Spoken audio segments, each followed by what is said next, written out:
Amados, eu preparei uma palavra para partilhar nessa noite e Deus falou muito comigo a partir do momento que eu comecei a preparar a palavra dessa noite, mas enquanto eu estava ali no cantinho a orar, Deus disse: olha, tu não vais falar sobre isso. E eu amo quando Deus faz isso, porque nos tira completamente da zona de conforto. E para uma pessoa que gosta de procedimentos e de conforto como eu, entro com muita dificuldade na terra da dependência. Então, o meu desafio aqui é continuar a receber da parte do Espírito Santo que Ele tem para nós nessa noite, ao mesmo tempo que me coloco no lugar de obediência à palavra que Ele quer falar. E peço que abras comigo a tua Bíblia no livro de Hebreus.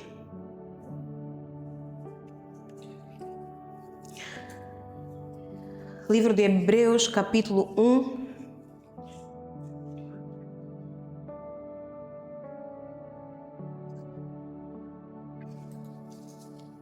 O capítulo é pequenino. E como estamos todos com saudades do nosso pastor Fernando, vamos lê-lo todo.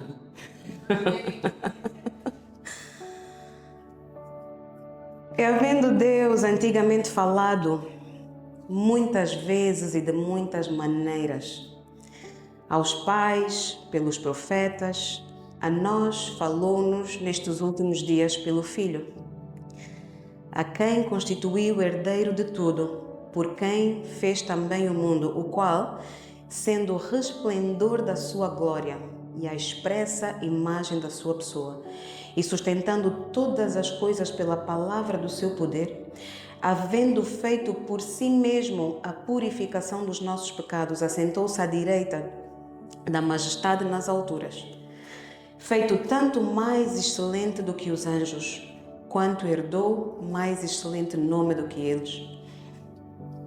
Porque a qual dos anjos jamais disse: tu és meu filho, e hoje te gerei, e outra vez eu lhe serei por pai, e ele me será por filho. E quando outra vez introduz no mundo o primogênito, diz: e todos os anjos o adorem. E quanto aos anjos diz: o que de seus anjos faz ventos e de seus ministros labareda de fogo. Mas do filho diz: ó Deus, o teu trono subsiste pelos séculos dos séculos, cetro de equidade é o cetro do teu reino. Amaste a justiça e aborreceste a iniquidade. Por isso, Deus, o teu Deus, te ungiu com óleo de alegria, mais do que os teus companheiros. E tu, Senhor, no princípio fundaste a terra e os céus, são obra das tuas mãos. Eles perecerão, mas tu permanecerás. E todos eles como roupa envelhecerão, e com manto os enrolarás, com uma veste se mudarão. Mas tu és o mesmo, e os teus anos não acabarão. E a qual dos anjos disse jamais: assenta-te à minha destra, até que ponha os teus inimigos por escabelos dos teus pés? Não são porventura todos eles espíritos ministradores, enviados para servir a favor daqueles que hão de herdar a salvação? Tem aqui a palavra do Senhor. Então nós temos esse primeiro capítulo da carta de Paulo aos Hebreus,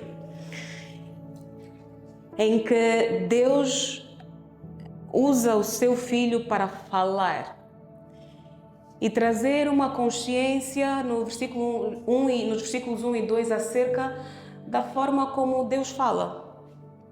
E ele começa dizendo o seguinte: havendo Deus antigamente falado, e de muitas maneiras, primeiro aos pais, segundo pelos profetas, e a nós falou-nos por meio do seu Filho. É lindo a forma como Deus traz toda a humanidade desde o princípio e resume a Jesus Cristo nos dias de hoje. É lindo ver como é que Deus, desde o princípio, ali no Éden, com seu plano perfeito de criação, começa a trazer o plano de redenção já explícito ali, porque quando a Bíblia diz assim, no livro de Gênesis diz assim, façamos o homem à nossa imagem e semelhança, nós estamos a falar de um Deus que é trino e ao mesmo tempo de um Deus que é ativo e por meio da obra das suas mãos, por meio daquilo que Ele faz com as suas mãos, Ele manifesta aquilo que está no seu coração. Eu não sei vocês, mas eu comecei por dizer aqui que eu sou uma pessoa muito de procedimentos. E eu gosto de procedimentos porque neles não há, não vou dizer que não há, mas a margem de falha é muito menor. E agora entra aqui a Cássia Aviadora, que vem com todos os procedimentos e aqueles mecanismos que encaixam uns nos outros, com procedimentos desde a partir do momento que nós recebemos o voo até o momento que nós entregamos o avião no destino e depois trazemos de volta para casa. Para tudo há procedimento. Diga para o seu irmão que está do teu lado, para tudo há um procedimento. Agora vira para o irmão que está do outro lado e diz assim, voar ainda é seguro. Voar ainda é seguro. E é seguro precisamente porque nós aprendemos a descrever, a executar e a confirmar cada gesto, cada passo, cada checklist. Tudo é minuciosamente pensado para que a nossa mente não nos traia e para que o nosso coração não se emocione pensando que nós somos muito bons e que vamos ter tudo guardado na nossa cabeça, algum momento podemos tirar do bolso e fazer. Isso é mentira. Isso vem para nos levar a um lugar de, primeiro, humildade, segundo, de dependência. Ninguém é autossuficiente. Então, a partir do momento que nós recebemos um ofício, uma ordem de voo, tripulação, preparem-se, vocês vão fazer um voo para, África do Sul.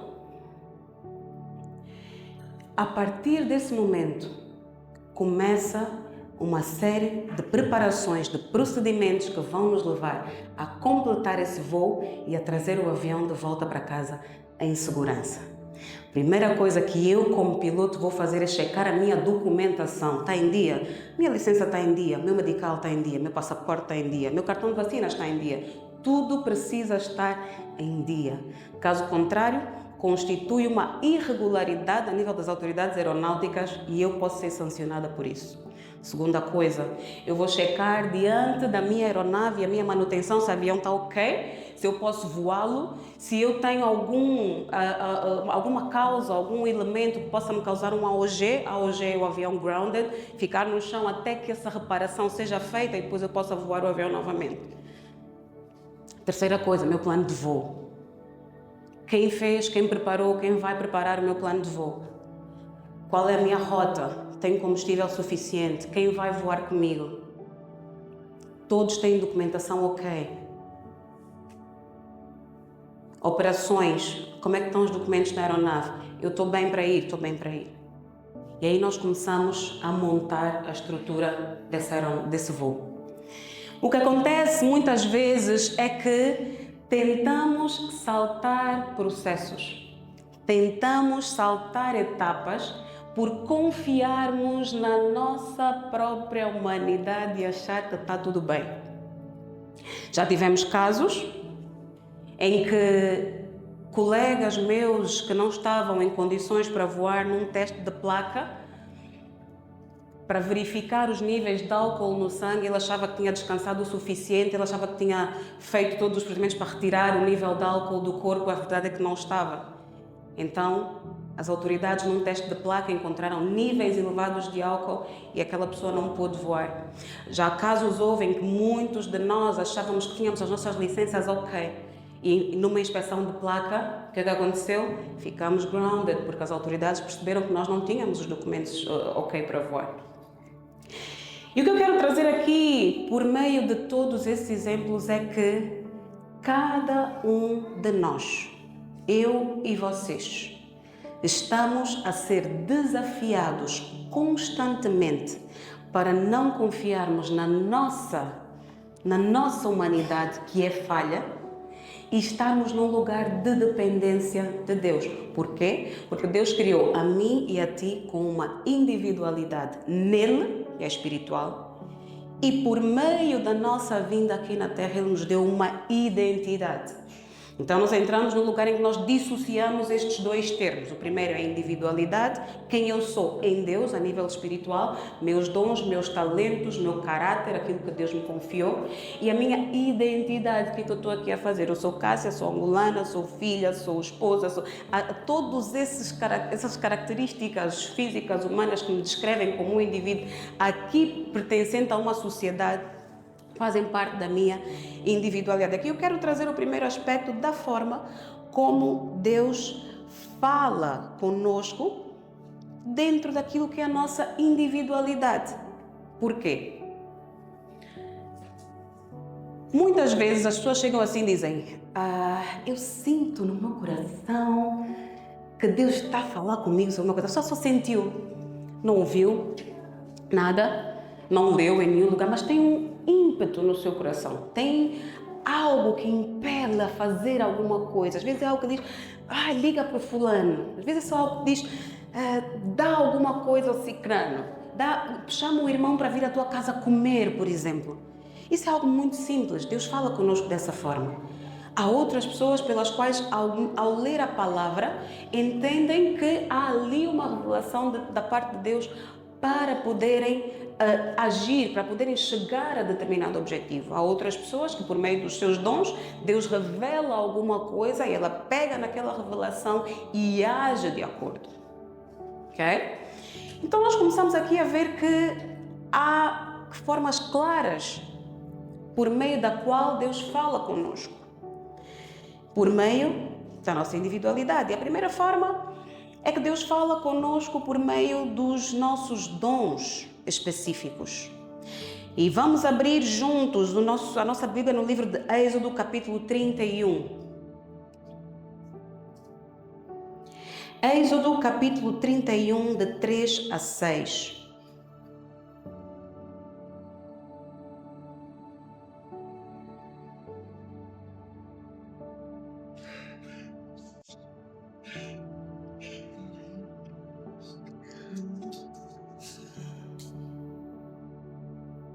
Êxodo 31, 3, 6.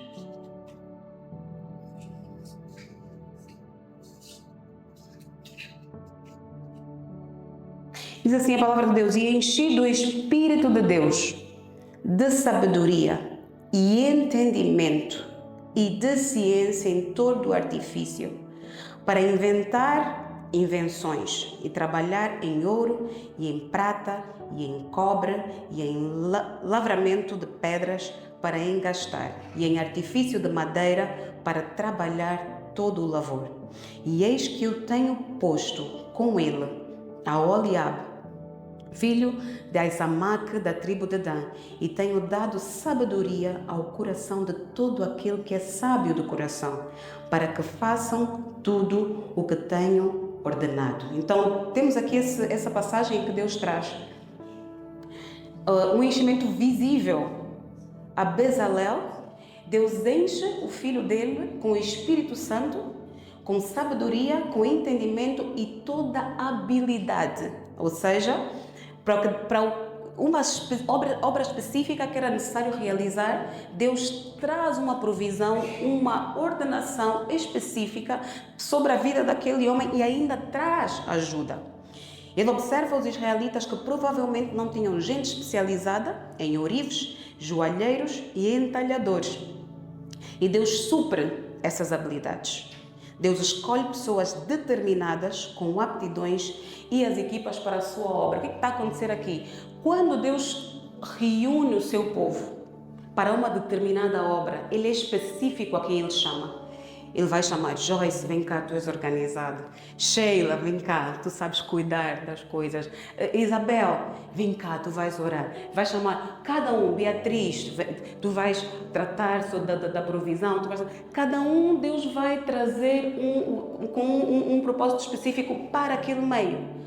Mas o que não se achar, Deus vai escolher alguém no meio para derramar o dom ou habilidade que se acha em falta para poder executar a obra. Isso significa que a obra não fica sem ser executada. Deus vai executar de qualquer forma.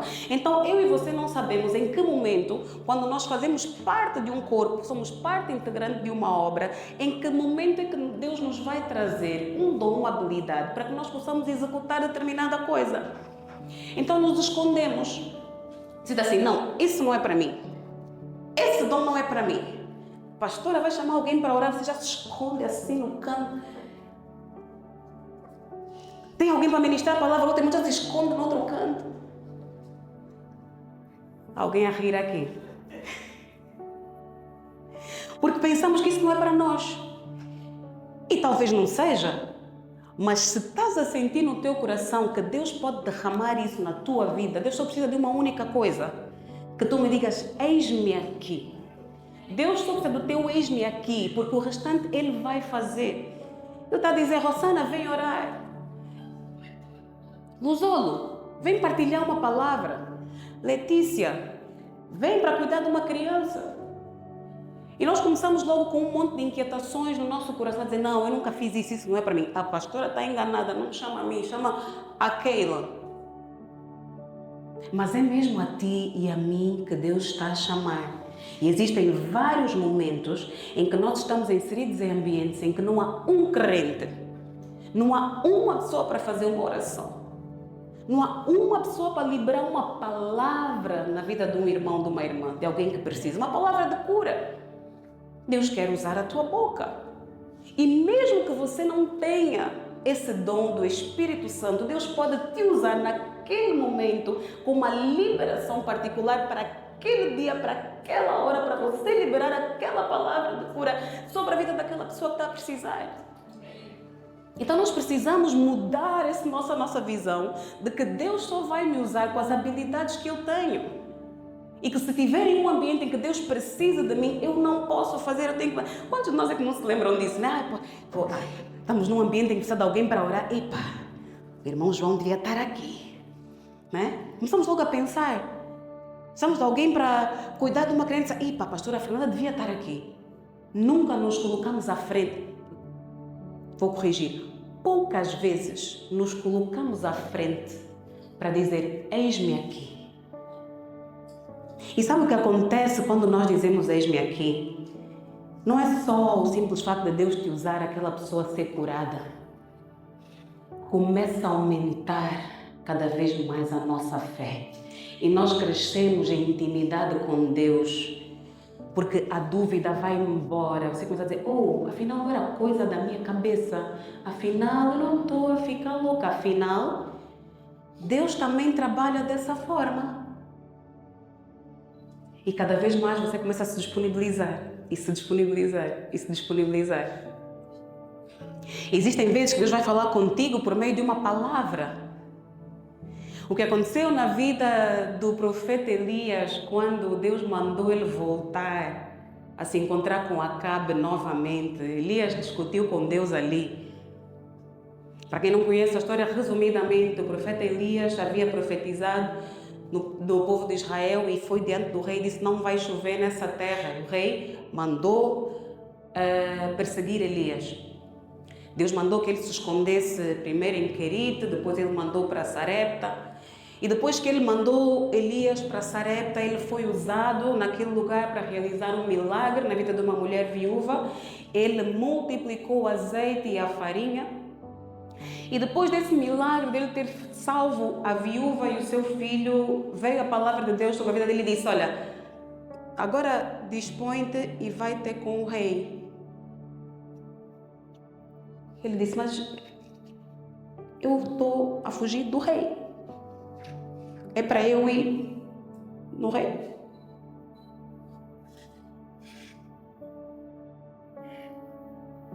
Existem momentos e existem fases que Deus vai te introduzir novamente na presença do rei.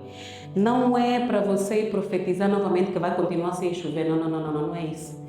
É para te dizer que a pessoa que saiu da presença do rei e que foi capaz de se disponibilizar nas mãos de Deus para realizar milagres e maravilhas, não é a mesma pessoa que vai ser reintroduzida naquele lugar. Você vai entrar de novo naquela terra, mas você já não é a mesma pessoa, porque as experiências são completamente diferentes. As pessoas que acham que conheciam com aquele nome, ok, o nome é o mesmo, a identidade não muda. Continua a ser aparente mesmo a mesma pessoa. Mas diante de Deus, a minha experiência está muito mais forte, a minha fé está muito mais sólida e eu estou muito mais preparada para passar para o próximo nível. Amém?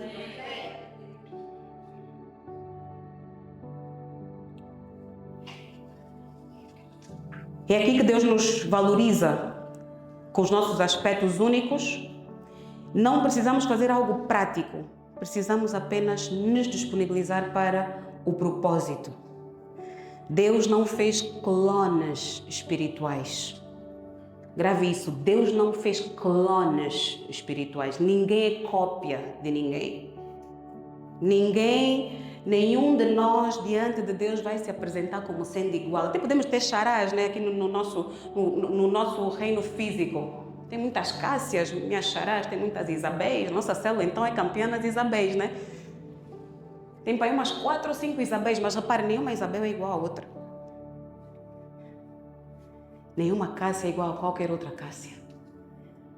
Então, é aqui que nós nos colocamos numa busca de tal maneira que possamos compreender que aquilo que Deus colocou em nós é tão intrínseco, Ele criou-nos de tal forma que nós não conseguimos sequer coagitar a hipótese de Ele ter se confundido. E sabe o que é que nós fazemos quando dizemos Deus, eu não? Vamos dizer, acho que Deus se enganou. Não era a mim que Ele queria mandar. Talvez fosse qualquer outra pessoa. A segunda forma pela qual Deus fala conosco é ao colocar alguma coisa no nosso coração, uma intenção, um incômodo, é algo que nós não sabemos como nem porquê, mas temos que. Houve uma altura que eu comprei um pequeno presente. Fiz uma viagem para algum lugar, não me lembro agora, mas eu comprei algo para alguém. E no andar da carruagem, passou tanto tempo que eu não entreguei a coisa, já não me lembro o que era. E disse, não vou entregar mais. Passaram-se semanas, muito tempo. E de repente, do nada, eu voltei a me lembrar daquilo, se vou entregar aquela pessoa, do nada. E a pessoa via o meu coração, e eu ia para o lugar, ouvia o nome daquela pessoa, eu frequentava lugares completamente diferentes, mas alguma coisa sempre me remetia àquela pessoa. Começou a me incomodar. Entregue. Quando eu fui entregar aquilo que a pessoa estava a precisar, eu disse assim, Cássia, tu não tens noção. Ela já não precisava mais daquele artigo, acho que era um chocolate, era alguma coisa. Ela não precisava mais daquele artigo. Mas a minha deslocação àquele lugar foi resposta à oração daquela pessoa, dizer, Pai, se for da tua vontade que eu falo com ela, traz ela aqui. Não tinha motivo. Ou seja, já tinha passado o tempo. Mas quando o Espírito Santo começa a incomodar, vamos mesmo nos movimentar. Vamos mesmo, ainda que tu fiques na dúvida, ainda que te pareça que é uma coisa que não vai ter fruto nenhum. Se não tiver fruto nenhum, ok. Mas se tiver fruto, você não tem noção de como é que edifica a vida da outra pessoa e como é que faz crescer a tua fé. Neemias. Sabe o que é que Neemias fez? Ele sentiu um incômodo no coração dele. Epa, os muros, tanta gente ali, no meio do povo, os muros. Vamos ler Neemias 2. Quem for rápido de endereço, vem comigo para Neemias 2. E vamos refletir um bocadinho naquilo que Deus está a trazer.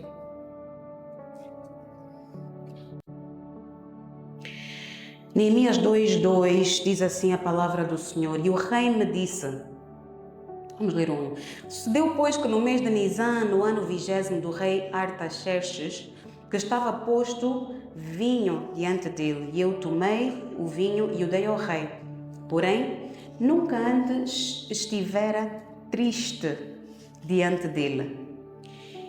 E o rei me disse: porque está triste o teu rosto, pois não estás doente? Não é isso senão tristeza de coração. Então temi muito e de grande maneira, e disse ao rei: viva o rei para sempre. Como não estaria triste o meu coração, o meu rosto, estando a cidade, o lugar dos sepulcros dos meus pais, assolada, e tendo sido consumidas as suas portas a fogo? E o rei me disse: que me pedes agora?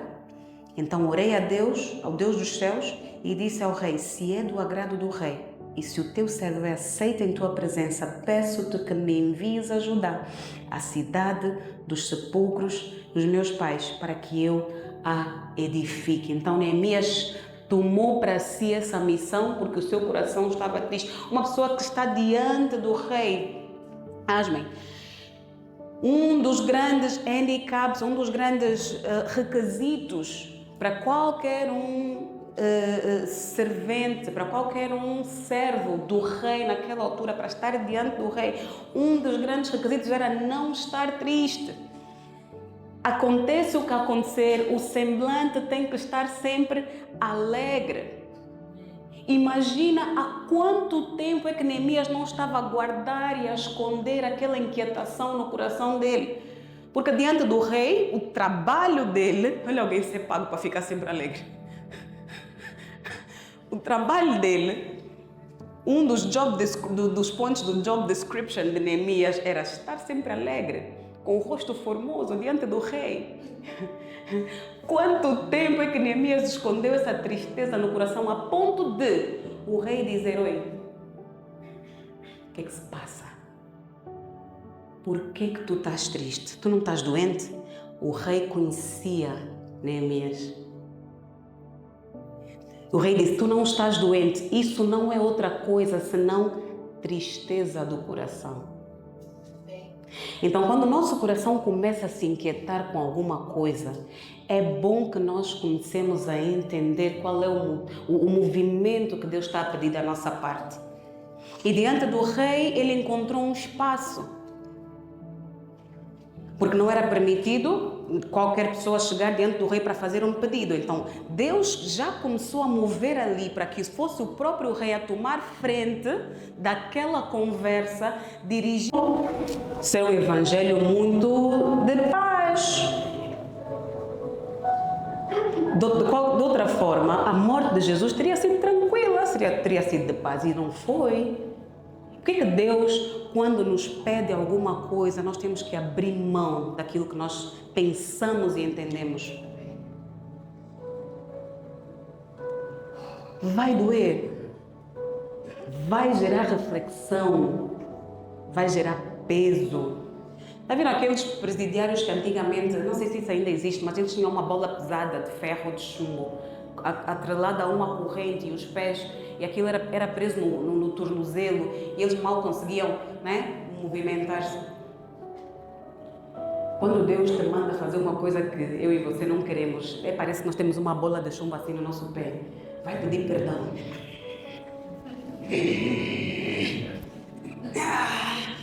A bola também vai.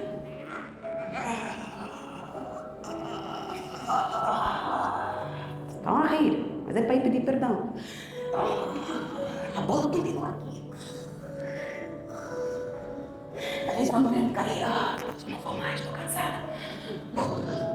Não, isso não é de Deus. Isso, não. Deus não ia me mandar, Deus me ama. Eu sou filha amada do Altíssimo. Jesus já morreu na cruz por mim, por que eu tenho que carregar esse peso? Conversamos temos boa de história, mas a pessoa que temos que pedir perdão ainda está lá.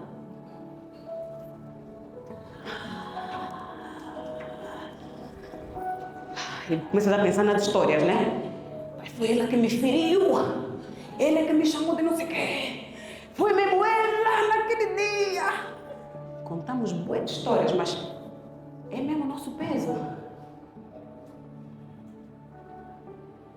Contamos para nós mesmas uma história de que se calhar nós somos a vítima Mas se Deus está a te mandar, é porque você não é vítima. Você é aquela que Deus quer curar por meio do perdão que você vai pedir naquela pessoa, porque ela não merece, na tua cabeça, no teu entendimento, não merece que você lhe peça perdão. Tem que ser ela.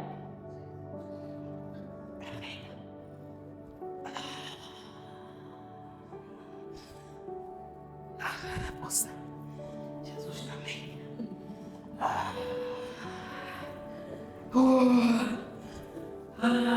Você chega cansado, chegas destruído, chegas mesmo no limite. Mas sabe o que Paulo fala sobre essa coisa da caminhada cristã? Ele diz que é como se nós estivéssemos num estádio a correr e que não há prêmio para quem chega primeiro, o prêmio é para todos os que chegarem. Então você logo começa a lembrar que tem uma palavra para ti, não é só coisa da tua cabeça, existe uma palavra liberada no reino do Espírito para ti e você continua.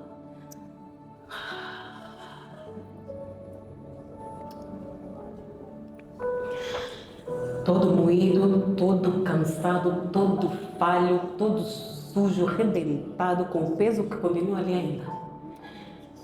Minha irmã, eu quero te pedir perdão.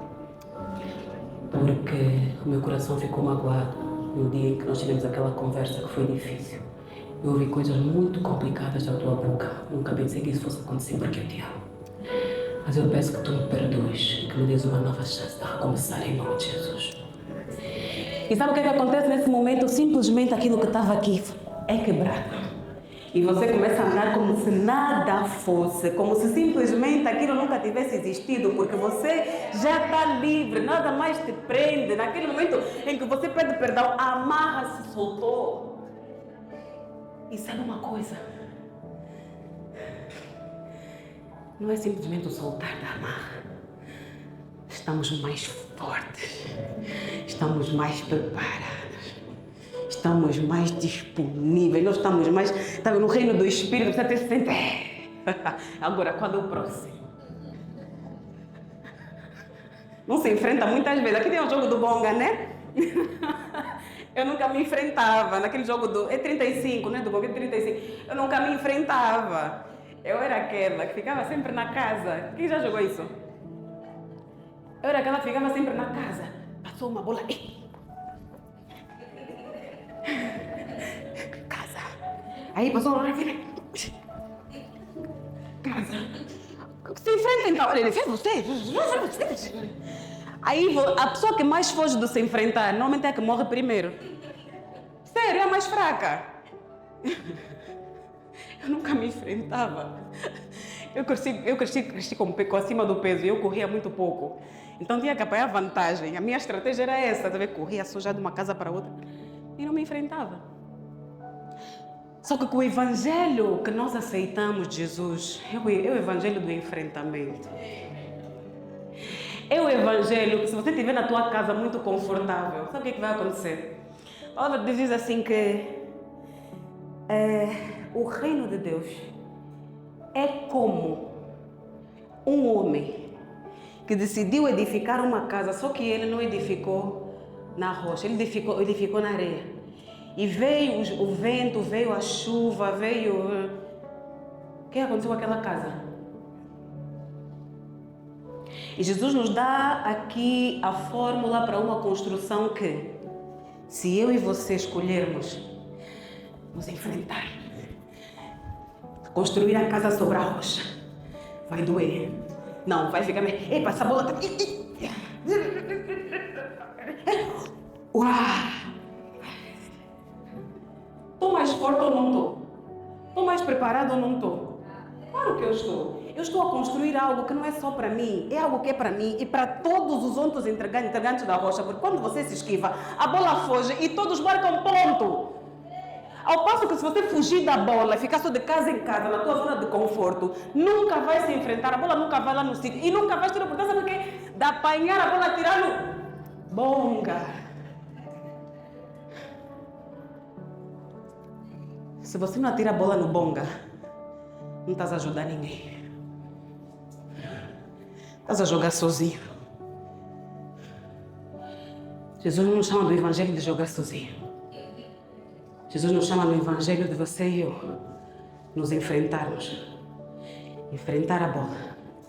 Agarrar e atirar na bola. Amém? Eu falei que Deus mudou o script. Eu nem planeei isso, Senhor Jesus.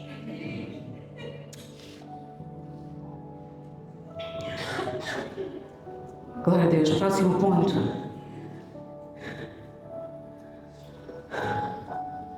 Deus fala através das tuas fraquezas ou experiências adversas.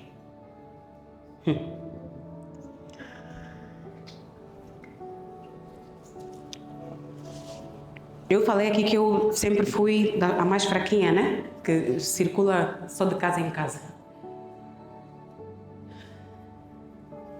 É muito fácil quando nós temos exemplos que são visíveis. Duro é quando precisamos olhar para dentro e entender as nossas fraquezas que são intrínsecas e que Deus desafia todos os dias a serem enfrentados. Eu estou a falar do primeiro lugar onde nós começamos a ser provados quando nós começamos a seguir a Cristo, nossa casa. Para quem é casado, relacionamento com, para quem é filho solteiro, relacionamento com os pais. Para quem é casado, relacionamento com o cônjuge.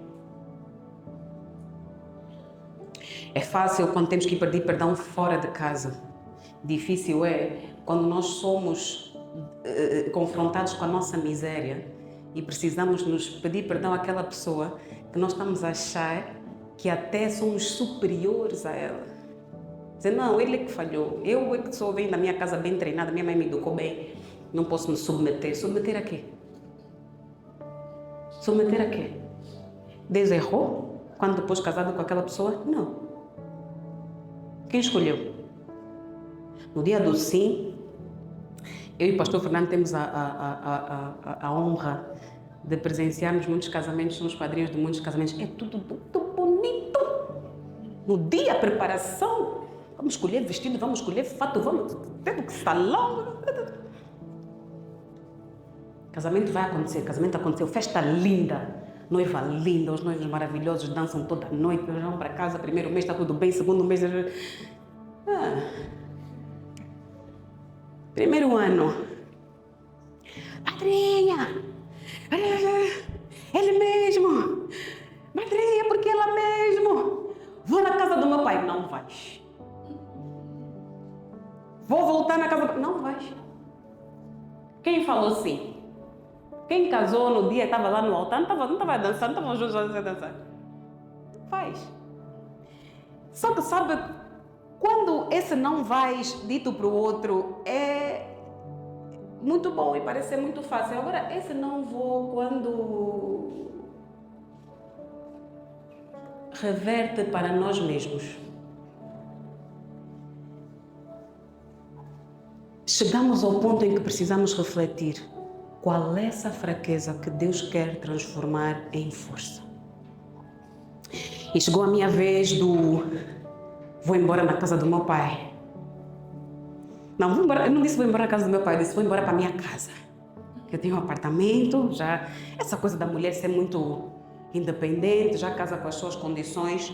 Então, se der errado aqui, eu cristã. Já, plano. Eu gosto de plano, eu falei que eu gosto de plano. Meu plano de voo estava bem traçado. Eu tinha um destino, mas se desse errado, tem um alternante. O plano de voo alternante já estava bem preparado.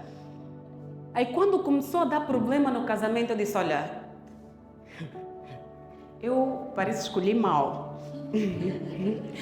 Eu não sabia que isso era assim e pensei que tu fosses de outro jeito. Mas sabe aquela pessoa que está a levantar o problema, mas com o erro é do outro? Eu era essa. Não, o casamento tem problema, mas o problema é ele. E aí Deus te traz para um lugar de tratamento tal, você tem que se rever. Você tem que saber, você vai orar, mas Deus te manda ir pedir perdão. Você vai orar, mas Deus te manda servir. Você vai orar, mas Deus... Não, Deus, trabalha nele. É ele. É ele, não sou eu. Não, és tu. És tu. E sou eu. Aqui nós entramos a nível de representação bíblica num homem que eu e tu conhecemos muito bem, o nome dele é Jó. Um homem próspero, que a Bíblia fala que na sua região, naquela época, não havia homem mais próspero do que ele.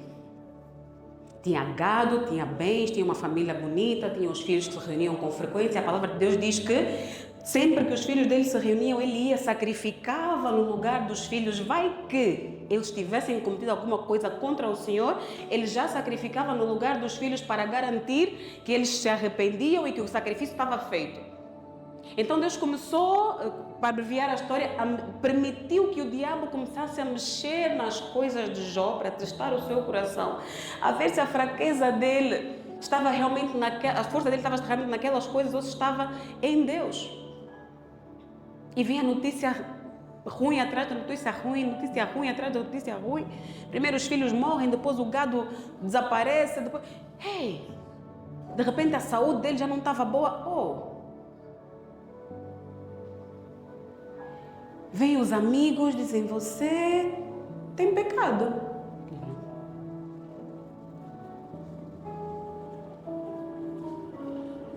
E com esse sentimento e com essa acusação vem o que é a solidão. Em muitos momentos, Deus vai te separar, vai me separar, para que estejamos só eu e Ele, só você e Ele, para Ele te mostrar o nível da tua imundícia e te dizer, olha, eu te fiz chegar neste lugar porque tu precisavas ter um encontro com um Deus que tu ainda não conheces.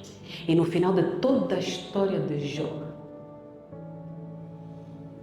ele fala assim, eu me arrependo no pó e na cinza porque falei de coisas que eu não sabia.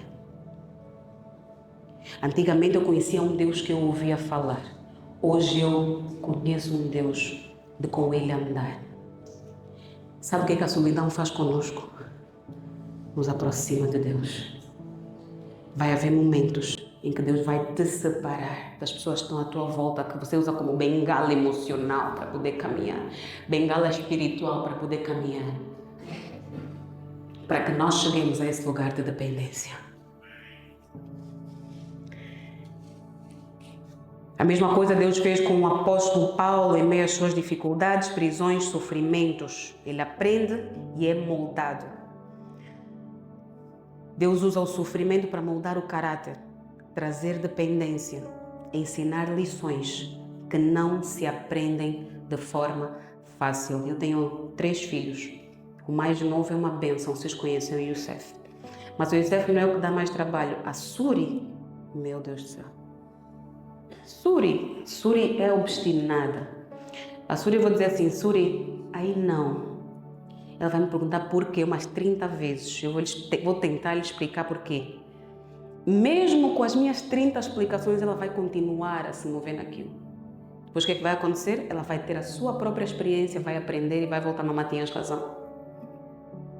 Então é isso que Deus faz conosco muitas vezes. Ele nos tira de um lugar em que nós achamos que sabemos muitas coisas, mas temos que experienciar. Dizer, afinal eu não sabia. E sabe o curioso que acontece na vida de Paulo é que o mesmo nível que Paulo tinha como perseguidor da igreja, a mesma intenção, a mesma fúria, a mesma força, ele usou essa mesma garra quando se converteu para continuar a trazer pessoas para Jesus. Ele saiu de perseguidor da igreja a pescador de homens. E eu disse assim, mas como é possível um homem com o poder que tinha, com a escolaridade que tinha, na altura que ele se converteu ainda algumas pessoas fugiam dele? Que é isso que acontece quando você tem fama. As pessoas te conhecem pela tua identidade antiga. Após conhecer Jesus num movimento íntimo, num movimento solitário, no caminho de Damasco, porque é isso que a palavra de Deus diz, ele tem um encontro com Saulo ali, Jesus tem um encontro com Saulo, diz, Saulo, Saulo, por que me persegues? E ali começa uma caminhada de virada de chave, de mudança de vida para Saulo. A palavra de Deus diz que ele fica cego e no momento a seguir, no livro de Atos, nós conhecemos um homem intercessor que Deus levanta chamado Ananias. E Deus falou a Ananias e disse, olha, vai até a rua direita. Ali, no segundo andar, tem um homem a orar.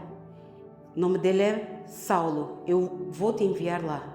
Ananias, qual é a primeira reação dele? O quê? É o perseguidor. Eu e você precisamos estar preparados para que não estejam prontos, o mundo não esteja pronto para a minha mudança e a tua mudança. Fulano se converteu, Cássia se converteu.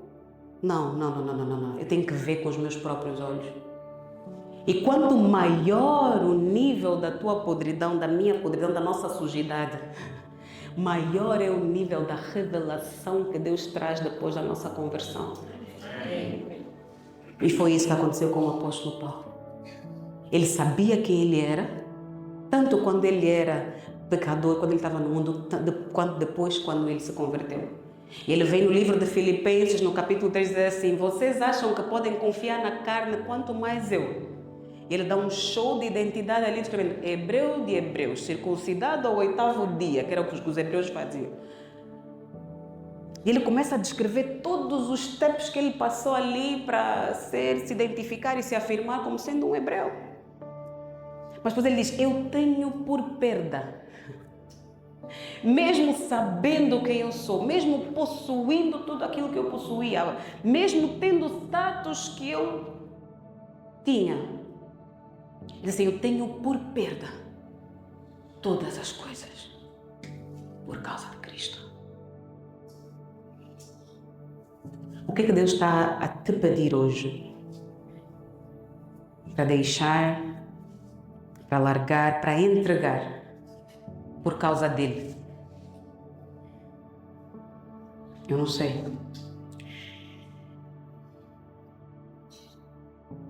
Deus vai usar a tua vulnerabilidade para tu te tornares mais sensível à voz dele. Quando nós atravessamos tempos difíceis, em vez de nos fecharmos, precisamos nos abrir. Quem esteve no evento das moldadas? Só 3. Aprendemos sobre a concha, né? Que ela se fecha quando está em situação de perigo.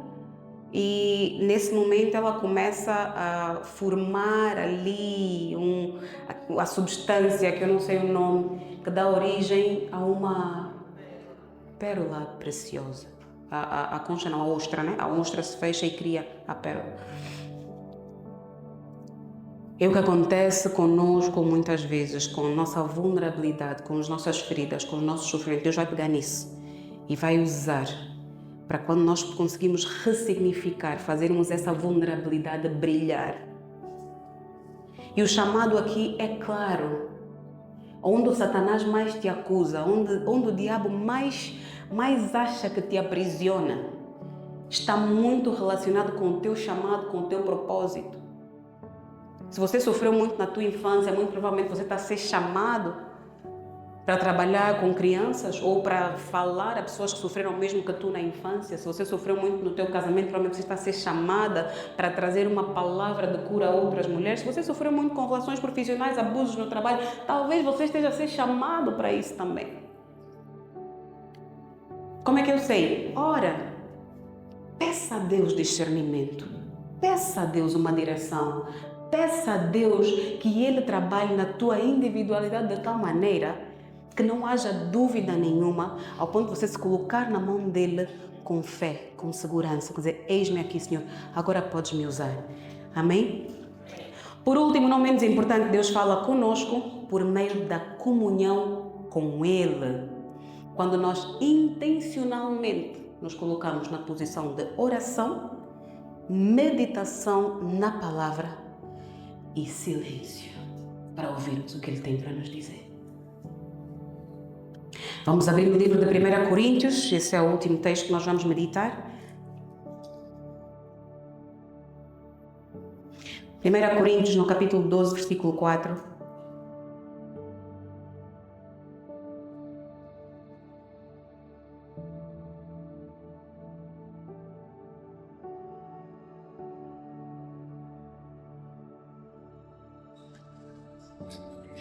Ora, Há diversidade de dons, mas o Espírito é o mesmo. E há diversidade de ministérios, mas o Senhor é o mesmo. E há diversidade de operações, mas é o mesmo Deus que opera tudo em todos. Ou seja, o que o apóstolo Paulo está aqui a trazer é o seguinte: existem várias formas de se operar, existem vários dons que Deus pode nos dar e operar por meio dos, mas o Espírito que opera é o mesmo. O Espírito Santo trabalha em cada um de forma individual para realizar uma obra que é única. Então nós não vamos sentir que uns fazem mais, outros fazem menos, uns trabalham mais, outros trabalham menos, uns oram mais, outros oram menos. Não. Se Deus está a usar-me e a usar o Espírito e a permitir que o Espírito Santo se manifeste em mim com determinado dom, e aqui nós estamos a falar dos dons espirituais, com determinado dom, é para que naquele momento se manifeste a glória de Deus, mas o Espírito está a trabalhar para a mesma obra. E no mesmo ambiente, outros dons podem se manifestar sim. Mas pastora, vou ser usada por Deus com o dom de línguas. Não. Provavelmente Deus vai te usar em outra variedade de dons e está tudo bem. A pregação hoje não é sobre isso, não é sobre os dons, mas o que eu quero dizer é que a disponibilidade e a forma como nós nos relacionamos com o Espírito Santo, com essa intenção de estarmos a construir para o mesmo propósito, ela deve estar presente em cada um de nós como filhos de Deus e membros da sua igreja, porque como corpo, o apóstolo Paulo também fala isso, como corpo bem ajustado, em que cada um trabalha com uma função. E o braço não diz que quer ser perna, a orelha não diz que quer ser cabeça, porque todos nós estamos a trabalhar para que o corpo esteja nessa homeostase, ou seja, equilíbrio perfeito.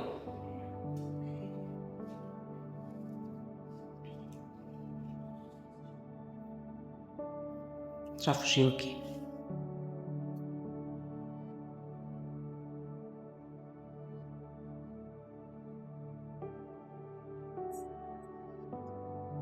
Voltou.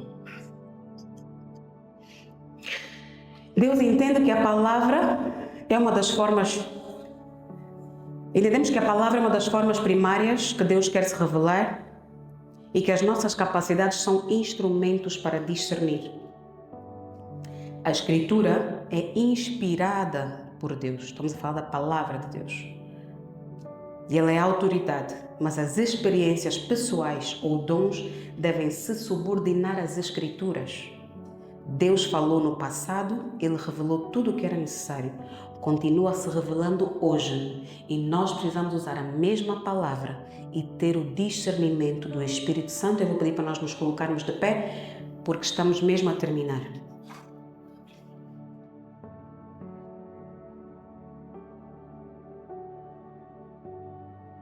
E aqui Deus pode falar, estamos a falar da palavra de Deus por meio da leitura, por meio da clareza que nós temos a ler a palavra, ou o Espírito Santo pode se revelar por meio de uma palavra lida e trazer a certeza que é Deus que está a falar. Nunca tiveram aquela impressão de estar a ler a Bíblia e parece que de repente aquele versículo está a falar com vocês?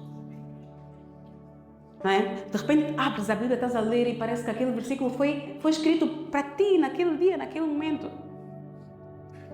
Nós fizemos uma vez uma caixinha, um grupo de amigas fez uma caixinha para uma outra amiga que ia viajar, com vários versículos bíblicos dentro daquela caixa. E nós dissemos: olha, se quando tu fores, todos os dias tira um papelzinho e vê o que Deus está a falar contigo. É impressionante como ela às vezes manda o devocional dela do dia e o papelinho que saiu e está alinhado com aquilo que ela está vivendo no momento.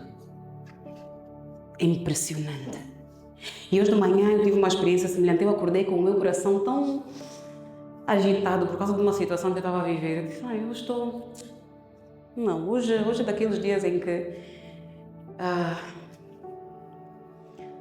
não vou dizer que a fé esmorece, mas é daqueles dias em que a pessoa se pergunta assim: mas Deus, por que eu? E nós estamos ali no canto a orar e a oração estava a dizer: até quando? Até quando? Acreditem, meus irmãos, é uma oração que eu achei que eu nunca fosse fazer na minha vida. Porque eu nunca vi a tribulação como sendo um aspecto negativo. Sempre olhei como sendo algo que Deus usa para nos tratar. E eu acordei e estava a sentir-me assim. E eu tenho um jardim em frente à minha casa e de repente vieram os passarinhos. O Youssef, o mais novo, ele todos os dias, quando estava de férias, ele pegava no arroz e espalhava assim no jardim, na parte da frente, na parte de trás, para os passarinhos virem comer. Ele ficava ali meio que a conviver com os pássaros, ele acha, né? E hoje os passarinhos chegaram ali para ir comer o arroz e não tinha arroz. O Youssef foi para a escola. E eu vi os passarinhos ali à procura do arroz e disse, epa, não tem arroz dos passarinhos. Chamei a babá e disse, cadê o arroz? Eu compro já 2 arroz. Quem é mãe aqui e tem pets, tem coisa, já sabe que os filhos às vezes fazem isso conosco, né? Pronto, para nós ensinarmos eles a cuidar, nós compramos o arroz das pessoas, o arroz de comer, né? Nosso, e o arroz dos passarinhos. Tem que ter o arroz dos passarinhos. Quem é mãe aqui? Se não tiver o arroz dos passarinhos, não vou explicar essa parte, não é sobre isso. Mas compramos o arroz dos passarinhos também, porque o Youssef tem que saber que aquele é o arroz do passarinho. E chamei a Maura e disse, Maura, o arroz do passarinho está onde eles chegaram, não tem arroz aqui. E a Maura logo foi, procurou o arroz, está aqui o arroz, foi, lançou o arroz na relva. Não demorou 5 minutos, eles voltaram. Encontraram o arroz e foram comendo ali o arroz. E veio na minha cabeça esse versículo, se ele cuida dos lírios, veste os lírios dos campos, se ele cuida das aves dos céus, quanto mais dos seus filhos. E nesse momento veio uma paz no meu coração. O que dá para ouvir o Senhor?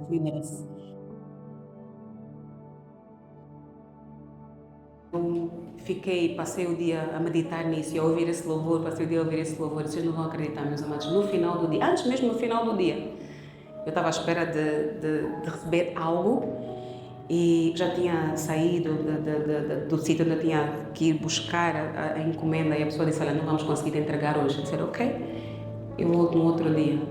Eu já saí do aeroporto, fui conduzindo até, já ia na estrada do Rocha, estava quase a chegar ali ao terminal de autocarros e o meu colega ligou-me e disse, comandante, estás aonde? Eu disse, eu já estou aqui no Rocha, vou para casa. Como assim vais para casa? Tenho algo para te entregar. Eu disse, como assim tens algo para me entregar? Nós conseguimos retirar, vem buscar, já está aqui. Eu disse, saiu? Ele disse, sim, saiu o quê? A massa, saiu. E eu, volta o carro.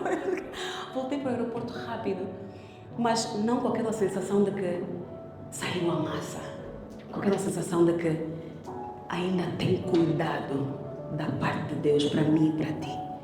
Porque aquele sentimento que nós colocamos diante de Deus, mesmo sem orar, e atenção que eu não fiz aquela oração, Senhor, me abençoa hoje, tem que acontecer. Não. Eu só deixei Deus fazer. E quando eu vi o quadro a se formar, o cenário a se formar, eu disse, Deus, obrigada. Obrigada porque às vezes é um arroz que você dá no passarinho, mas que volta na tua vida na forma daquilo que você e eu estamos a precisar. É assim que Deus trabalha. É assim que Deus faz. Amém? Fecha os teus olhos, eu quero orar contigo nessa noite. Senhor, eu te agradeço.